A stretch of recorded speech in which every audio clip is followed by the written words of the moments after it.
I was enjoying a little scroll of the internet the other day when I happened upon this video and was absolutely transfixed. Timothée Chalamet wearing the cutest crochet cardigan I think I've ever seen. I couldn't get it out of my mind, so I did some searching, and with every image I saw, the more in love I fell.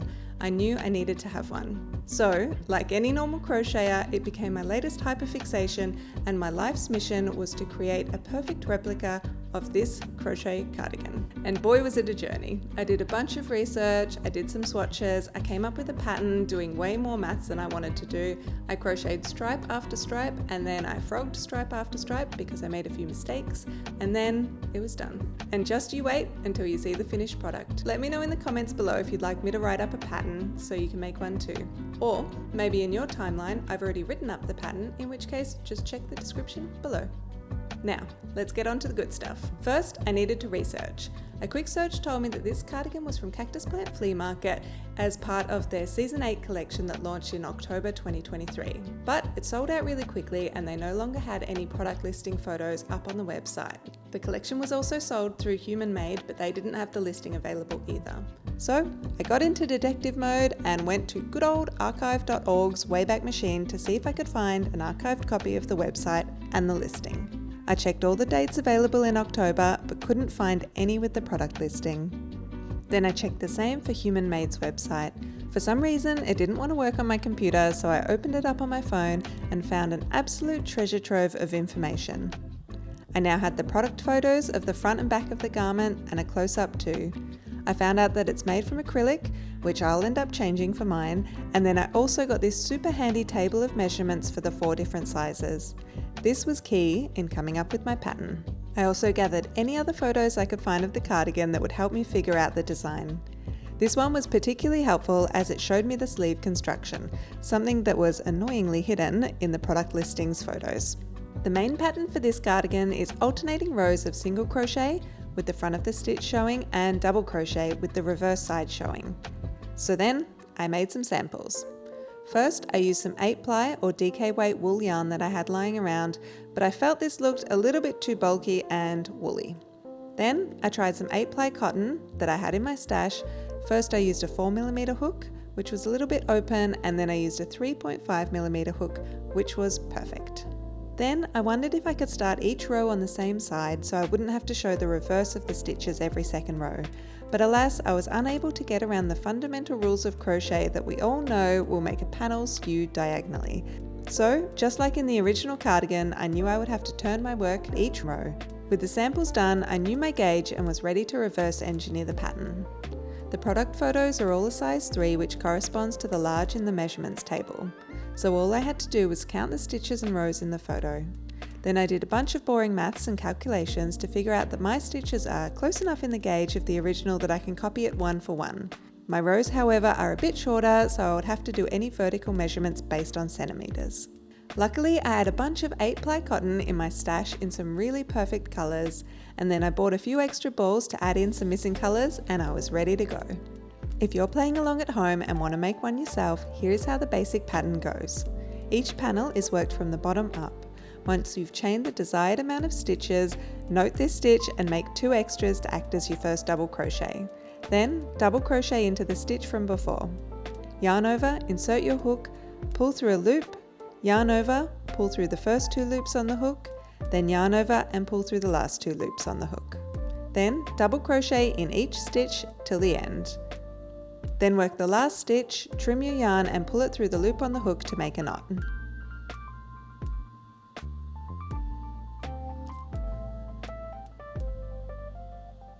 Then turn your work, and with a slip knot on your hook, insert your hook under both the strands of the top of the first stitch, just to the left of the knot, and then pull through a loop. Yarn over and pull through both loops on the hook to make a single crochet. Continue single crocheting all the way along. When you get to the end, trim your yarn and pull this through to make a knot.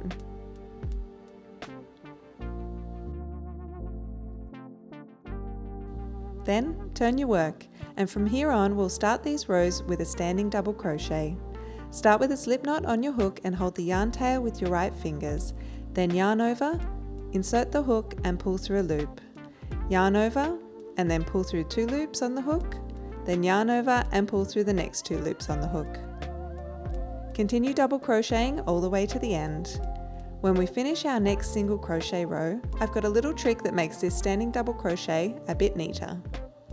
Here I am at the end of the single crochet row, and you'll notice that there's sometimes a little bit of slack here where we did our standing double crochet in the previous row. Instead of working into the loop here at the end, I prefer to work into the strand just to the right of this. It'll make the stitch a lot neater.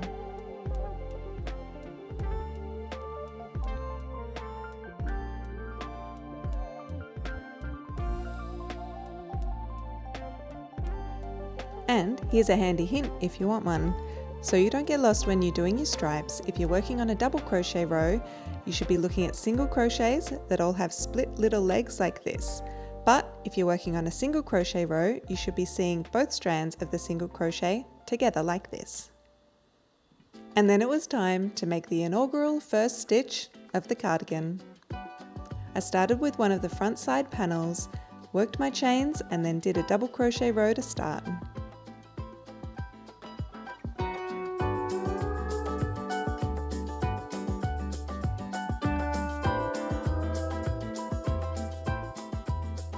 With one row down, I decided to get comfy and settle in for some crochet.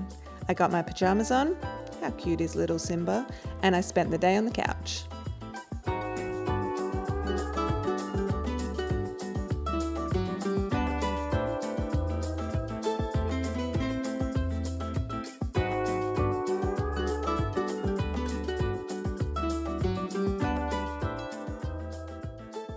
After a bunch of crocheting rows and watching shows, it was time to start shaping the armhole. Try not to pay too much attention to the specifics of what I'm doing here, because I would definitely be making changes to the final pattern. Isn't that right, Chewy? But at this point, I kept going, I shaped the neck hole too and made the other front side, remembering to mirror the decreases that I made. I don't know it now, but at this point I also did way too many rows on the shoulder and will need to frog a bunch. But blissfully unaware of future me's problems, I started work on the sleeves. Again, these were worked from the bottom up and had a series of increases at the start and end of certain rows.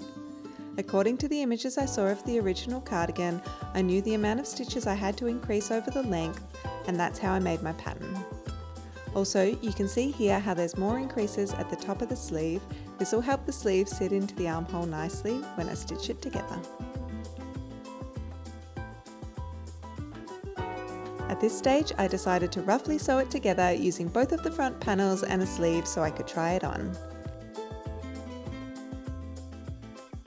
I really liked the length here, and you can see I stitched it together at the shoulder, knowing that I would have to remove these extra rows here, which also means I would have to reshape the neck hole that I've already done.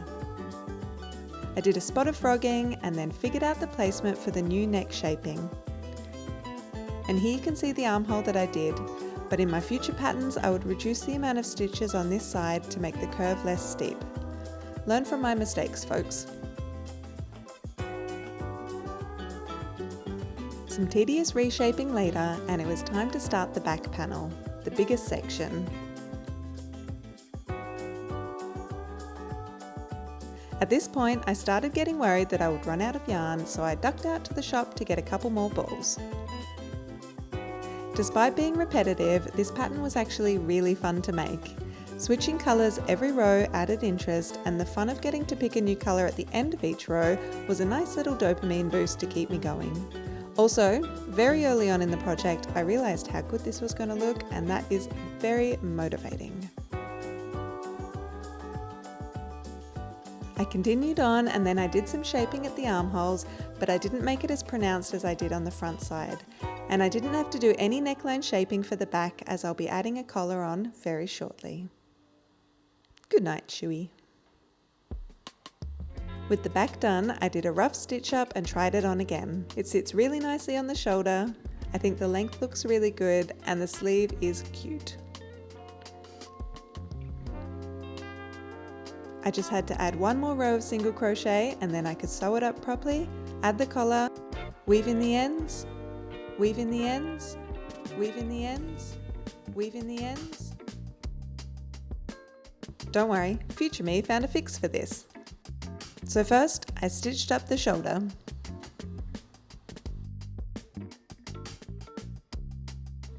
Then I stitched on the sleeves. You can see here how I just left the ends inside. They're all tied off, and I'm a grown-up, so I don't have to weave them in. Then I had to crochet on the collar. I worked from the inside and started with a row of single crochet in the purple, and I skipped 3 stitches at the start and end to account for the overlap of the buttons. Then, turning, I did a row of double crochet, and when I got to the shoulder seam, I made an increase. For each double crochet row, I increased at the start and end of the collar and also near the shoulder. You can see here that I staggered the increases for the shoulder section for each row so I didn't create any points in my work. Then, I used the nice bright pink for the last row of the collar, and I was all done with this section.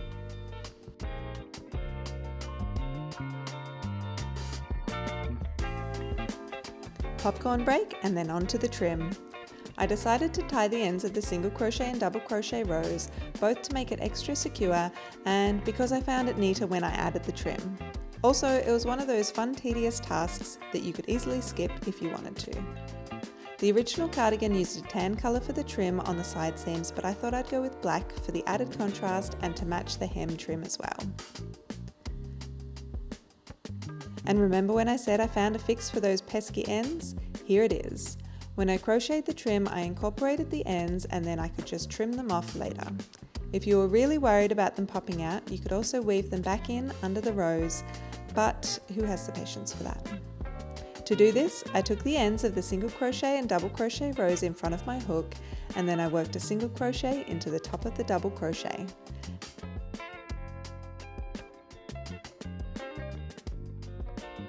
And then I single crocheted into the bottom half of the double crochet. Then I went into the single crochet just below the knot. All the while I was encasing the thread ends that I'd gathered up before. Then for the next section I would work over the corresponding thread ends. So there's 3 stitches in every 2 rows. Later I'll trim off these ends. Here I'm finishing the trim on one of the front panels, so I turned in the last stitch by making 2 single crochets. Then I just single crocheted into each stitch along the hem.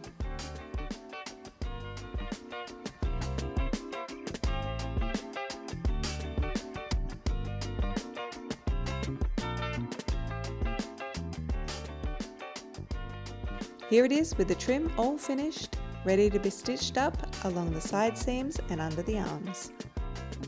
I started by sewing the front to the back at the side seam. I tied my yarn on and then worked through the tops of the single crochets on the right, then under the left, then back over on the right, so on and so forth.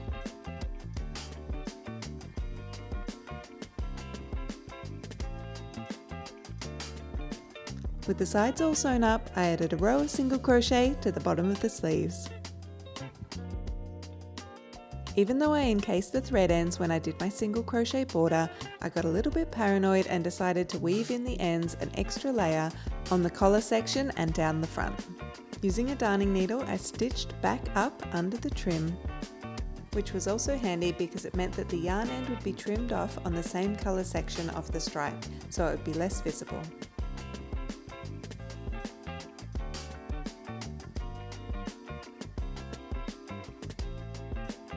After I'd weaved in all these ends, I just went through and trimmed them.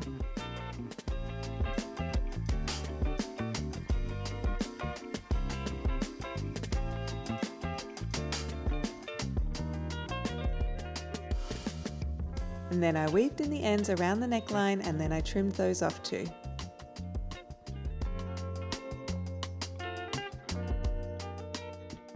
And then I just trimmed the excess threads in the side seams.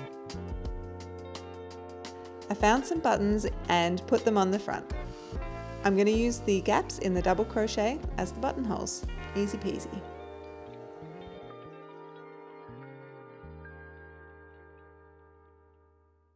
And just like that, / 2 months of hard work later, I had a perfect replica of the cardigan that my heart so desired. I love the oversized boxy fit. The collar is super cute. I love the length of the sleeves. I feel like it's really cozy and snuggly. And now I'm left with the question, who wore it better, me or this guy?